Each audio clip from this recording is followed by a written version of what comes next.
Story time. I woke in the night to a noise from the kitchen, so off I set out on a fact-finding mission. Whatever it was, I did not have a clue. As I got closer, I heard a loud chew. The fridge door was open with food on the ground. A tiny blue penguin was looking around. He looked through our food and he tossed it aside. He opened each can and shook out the inside. "Excuse me," I said, but he seemed not to care. I shut the fridge door and he shot me a glare. "Jelly," he said as he held up some bread. With smooth peanut butter he must have just spread. "Jelly?" I answered. "I think we ran out." The little blue penguin now wore a blue pout. "Jelly," he said as he waddled away.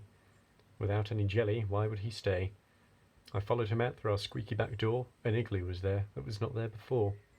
He slid on his belly inside out of sight, but it wasn't the oddest thing I saw that night.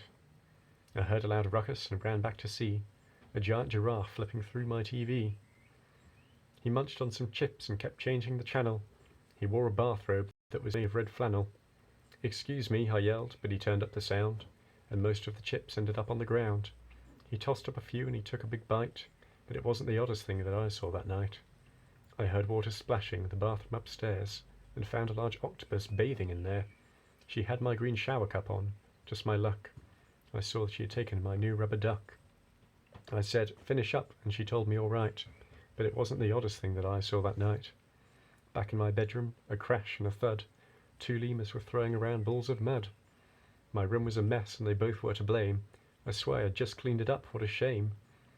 There was mud on the dresser, the desk and the light, but it wasn't the oddest thing that I saw that night.